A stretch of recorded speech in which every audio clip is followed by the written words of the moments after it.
Hello, it's Liz and Dan. Hey! Hey, we thought we'd get together and have a little bit of a chat with Dan about his dancing history. We thought it might be a little bit interesting to let people get to know Dan a little bit more. Yeah, but open up. Because obviously, right. teacher from stage, you don't really get to No, you don't get to know that hear person me, really. personally, or you don't know their history, do you? So we decided not to go with questions. We thought we'd just have a natter like Dan and I usually do, which usually goes on for hours. We're not going to go on for hours, I promise. No, we'll try and keep it short. Yeah. So Dan, tell us, how did you get into dancing? So I started way back in 2014. I say way back, it's still quite new for a lot of dancers, but 2014 I started.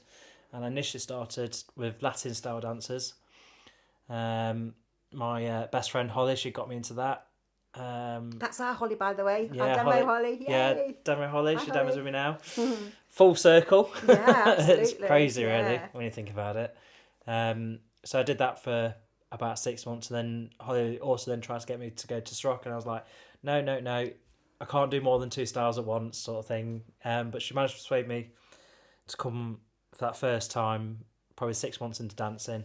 But did you buy a 6 for 3, Dan? Yes, I did. You did, I did yay! a 6 for 3. I did my 6 classes, and for me personally, I was doing too many styles at once, and I got a bit confused with all the different styles because I've only been dancing 6 months. I've never danced before in my life. So then to pick up 3 different styles, so salsa, bachata, and Ceroc all simultaneously was challenge, yeah. yeah. So I'd stuck with the 2 Latin style ones initially, just because I started those 6 months before Ceroc. So then when I've done a whole year of doing those, so April 2015, so 1 year into dancing history, Holly managed to get me to come back to Ceroc again. Yay! We're so glad that she did. Yeah, and came once a fortnight religiously. Came with Holly, and we had a right good time, and absolutely fell in love with it. You know, got the gorgeous Liz Mark at the doors. Yeah. Friendly face at the door. You remember your taxi dancers as well. You know, Anna and Sarah initially. Yeah. The first time round, there was different people. I think when I came back the second time. Yeah, Penny and a couple of other people. Yeah. Yeah, and so I was doing that every other month for 6-7 months. Andy was a teacher then. Yeah, that was Yeah. So that was 7. That would be 7 years ago then. Yeah, 2015 it was. Yeah. And Dan and Andy had a thing going on, didn't you, with your super dry t-shirts. Yeah, super dry. Yeah, Competition every Monday night. Yeah, back then my wardrobe was super dry and pretty much nothing else. All my friends would vouch for that. He used to take the mickey out of me a little bit. He did, didn't he? He had his own supply of super dry, didn't he? He used to wear those on stage. Yeah. Yeah, it was. Who was the demo then? Who did he demo with? So I think it was Holly actually. Yeah. Holly demoed from permanently. I think he had. I think he had a couple of. I can't remember, to be honest, because it was so long ago. But I think he had a couple of demos. But then, as time went on, it just became Holly. Yeah. On stage. Yeah. Then, very sadly, Andy passed away in the October-November. Yeah, very suddenly. You probably know more of the detail of that. Yeah, he was doing a workshop and he got a pain in his leg. Had paramedics out to see him. Said he was fine, but to go home and rest. He went home and rested in bed, and it turned out to be a forever rest, sadly. So then we were without a teacher. Very, very sad. But as usual, the Ceroc Rolls-Royce Derby family, they all rallied round, and we got him a beautiful wreath, and everybody shared their emotions, because our family are fabulous like that, aren't they? And we all managed to get through that together. So that was a positive, really, although it was a sad time. But then we were lacking a teacher.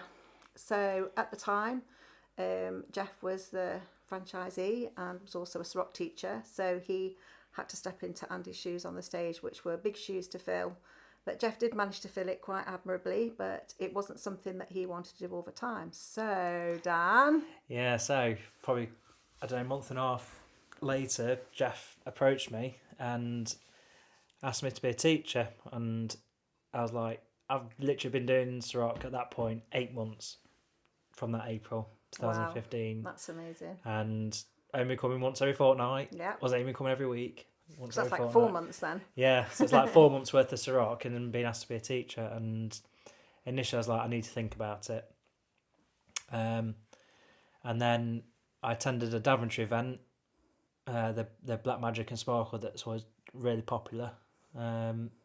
Attended that, and that's where things took a different course. Wow, what happened at Daventry, Dan? So I was on and on about it, and there's a really nice person that I met at Daventry. His name's Alex Faulkner. I didn't know his background or anything like that, and he's probably listening to this now and laughing at this. Yeah. But I didn't.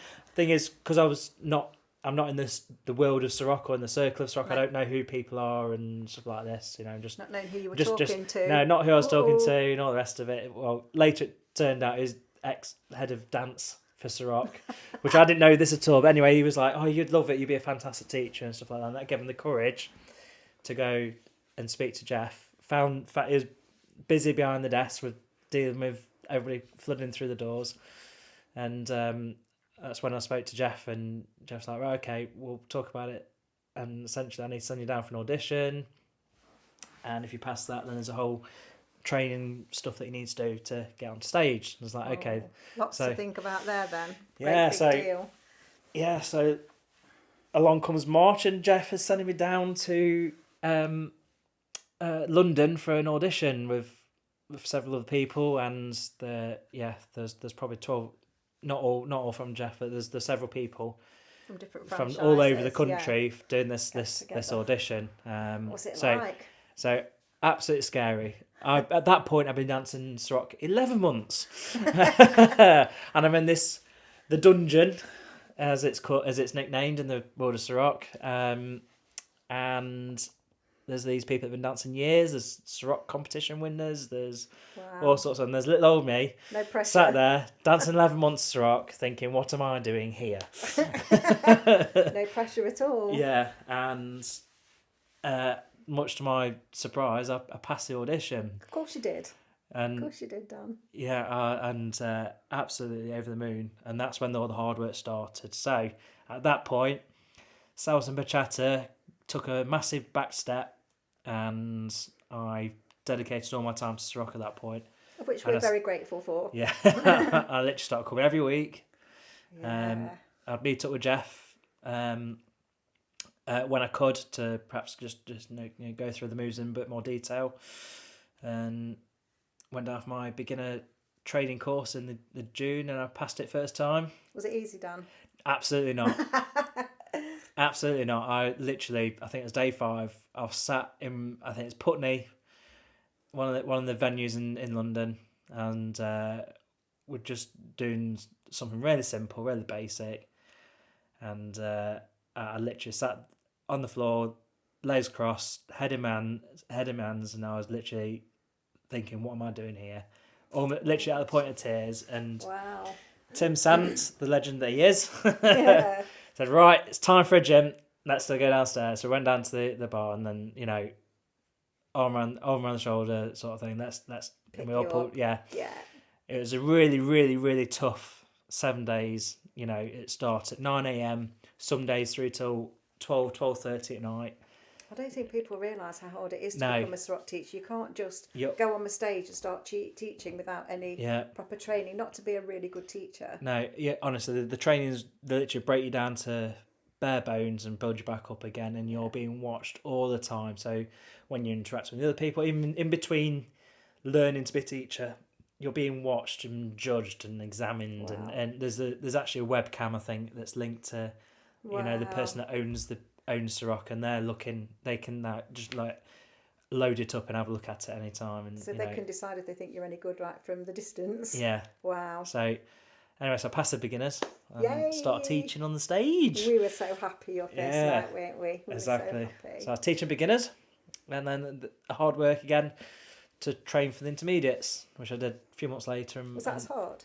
No, the beginners was far harder. Because that's the breaking you down section, and then to get you to do things in Ceroc way, rather than what your own habits. Yeah, don't get me wrong, it's still a hard week, but it's compared to beginners, it wasn't as hard as the beginners. No. The intermediates is getting you to think, because with beginners, Ceroc have got the 12 core moves in the beginner syllabus, whereas in the intermediates, there's 1,000 moves available in the Wow. moves library. Yeah. And it's giving you the tools to look at a 10-second video and then go and teach it on stage. Oh wow, really? Literally, a 10-second video. Literally get a 10-second clip. This is the move, and basically that week training gives me the ability to dissect that move and then teach it on stage. Wow, that's amazing. Yeah. That is amazing. So is that how you choose your moves of the month? Yes. So you just go on there, get a clip, and you decide. Yeah. So and how you can develop it over the course of a month, sort of thing. Yeah. Because some of them are quite hard in the end, aren't Yeah. they? They are. I think They're Darby's quite up for it. Yeah. Darby's up for it. We have. I know some people think, gosh, that was really hard. I'm not sure, but if we're not challenging you, you get bored. Yeah. No, exactly. Literally, You want I think something that's dead easy every week that you can do. We want something that's a bit special or a bit harder. Yeah, I think that there's a lot of positive feedback about what we're doing mid month. It's like it builds you up slowly throughout the month to something quite challenging by the end of it. Yeah. And obviously, I'm not expecting everyone to get it. It's not, it's not the end of the world. And if you do, great, really well done. Yeah. But don't stress about it. No. I've been in your shoes, getting really stressed out, not being able to do that final move, but it's not the end of the world. It really isn't. You're better off when it comes to freestyle. You're better off dancing 6 really easy moves, but dancing them well. Yeah, absolutely. Than trying to show off with a few flashy moves, sort of thing. I think the thing is that even though it's challenging and you want people to learn and you want people to be challenged, the whole point of coming out for an evening of dance is to have fun, isn't it? Yeah, exactly. So you're giving them that challenge if they choose to take it. Nobody's forced to do the final, more difficult part of the move. But I think it's nice for those different personalities and different people to come to get what they need. Mm-hmm. Some people just come to sit and have a chat and have a bit of a dance and a hug at the end of the night. Yeah. Most people come for a hug, I think, don't they? That's the thing that me and Dan put in. Hugs has to be done. Yeah. 100%. If you want one, of course, we wouldn't force anybody. But I think you've got a bit of something for everybody. You've got that challenge, you've got that friendship, that social occasion, and you've got that bit of fun as well, haven't you? All mixed up together. So I really love it. It's such a good night. It is a really good night, and I think it's developed some of our dancers into going into competitions, hasn't it? Some of our dancers are starting to actually want to spread out and develop themselves even more. And I think that's a great thing, isn't it? It is. It's 100%. But the one good thing I think about our venue is that because you challenge them and you give them something to do, they're so up for helping the newbies. Yeah. When new people walk in and they're really, really nervous. Yeah, our beginner class, crazy. thank you guys. And just putting that out there now, you're absolutely amazing. You still turn up to come into our beginner class and have and help us bring up the next generation of beginners, Absolutely. and encourage them, give them words of advice and, and point them in the right definitely. direction. And it's so nice to see, we got potentially 6 rows of dancers in our beginner class. Wow, our beginners classes are always so busy. They start off maybe a couple of rows because people tend to trickle into our venue, don't they? Don't all come in one go anymore. They all trickle in when the car park's freeing up a little bit or whatever outside, and you gradually see these rows growing and growing, and then you'll hear Dan say, "Right, should we do a number 6 row because there's not enough room here. Move down." And then when I take pictures and videos, you'll all have seen the dance floor is full. It's full of people dancing, and that's really lovely. And those are beginners and intermediate dancers, aren't they? That are actually there on the dance floor helping the people that have just come and walked through the door. Yeah. And the other thing is that I have to say thank you for is that we have a young person that comes and dances on a Monday night who's grown and become a really good dancer and feels safe and secure at our venue. I think that's really to thank you to everybody that looks out for her. And we've had other people that have come with disabilities that people just accept and help them to move on with their dancing and improve their dancing. And help them ways of overcoming that challenge, Yeah, it's just another challenge. Yeah, it's just another challenge. And it's just adopting and manipulating it to make it suit. And it makes those people that come that might have thought, actually, this isn't something that I'm going to be able to do because I've got a bit of a disability. I probably won't be able to dance. They can dance. They really can dance. They come in and they get some moves down and they adapt the way that they actually do the moves and they can dance and they have a really, really good night and it makes them really happy, doesn't it? I know it does. It's fun. It's so good. So now the plans are Christmas is coming, guys, isn't it, Dan? So as you know, our red carpet night is our big massive party that we have every year, don't we? Yeah. Apart from if it's a pandemic, but we're not having one of those anymore, so that's fine. We have our red carpet night, I think it's the 19th of December. That's a Monday. Yeah, I'm not sure, but yeah, no, it's always a good night. And So Dan's getting his thinking cap on now, aren't you? I am, yeah. So every year I always do something fun, something different. We've done all sorts. We've done a Rueda, whereas, if you just ask any of the dancers at Derby, ask them what it is. But, we've done a Ceroc Rueda before, which is absolute carnage. Then we've done... fun carnage. Yeah, fun carnage. So much fun. We've done... we did Ceroc Olympics one year. Oh my God, yeah, we did. Do you remember that? We need to do that again. That was really fun. That was fun. That was really fun. Yeah. Yeah, trying to referee that was a tricky, but yeah. It's such a good night as well because we get an extension on our red carpet night till 11:30, and that extra 3/4 of an hour makes such a difference, doesn't it? And you're having your fun and your games, but you still get your dance time as well. Yeah. So the extra 3/4 of an hour really allows us to put you some fun games in. You still get the same amount of time to dance. So it's so much fun, isn't it? We're so looking forward to it. And the best thing as well, we do raffles and bits and pieces all to raise money for charity as well, which is it's always that's a really good thing. And each year we do perhaps a different charity, but we'll do the Ceroc charity this year. I think the Calm charity to try and prevent suicide and loneliness and stuff like that. Because and this is the other thing, the other reason why we do the hugs, isn't it? Because people are living on their own and they don't see many people. How nice is it to get a hug at the end of the night? You know, and everybody that comes to Ceroc is a valuable member of Ceroc Rolls-Royce Derby. Every single person that comes. And when we get visitors, everybody makes them feel so welcome. Yeah. Everybody talks about what an amazingly friendly venue we've got. And that is not really to do with Mark and I or Dan or anybody else. It's the people that come there that are just such lovely people. We feel so, so grateful for your support. We really do, don't we? Yeah, and that's testament to why we get between 120 to 130 people every week. Yeah, we do get so many people. Well, we fill the car park, don't we? Sorry about that, guys.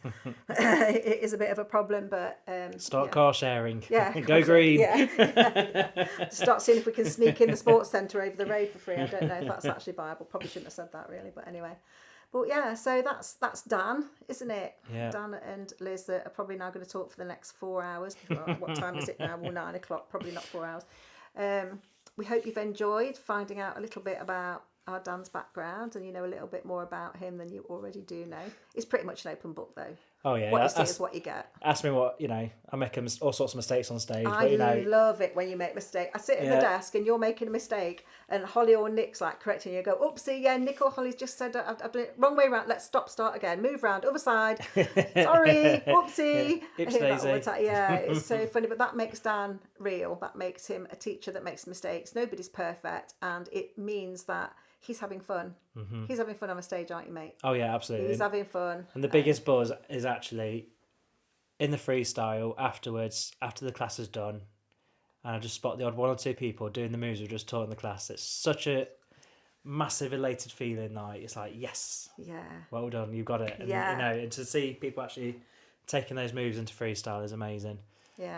Yeah, definitely. I think, Dan's really good as well at being up at the top desk if people need some help after the, if you didn't quite get it, you can come up, you can video him, as long as you don't put it on social media. We're not supposed to do that, really. Yeah. But, he'll help you and guide you through, as will Nick, as will Holly. Mm-hmm. Definitely. Holly's been Dan's friend for a really long time, so she's been dancing longer than him.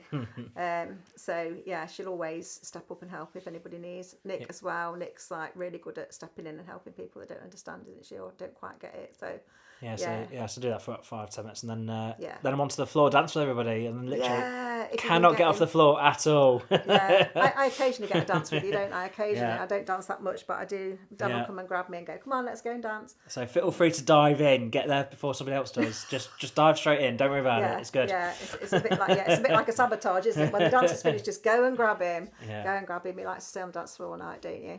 Yeah. Just occasionally run off for a quick sip of drink and then back on. Yeah, it's all good. It's all good. So that's us then, isn't it? It is. That's us for this little episode. We hope you've enjoyed it. We hope you've enjoyed listening to us chatting away like we always do, and finding out much more about our Dan, who's our amazing teacher, who we love, don't we? Thank you. Mwah. Take care, guys. Bye. Bye. Bye.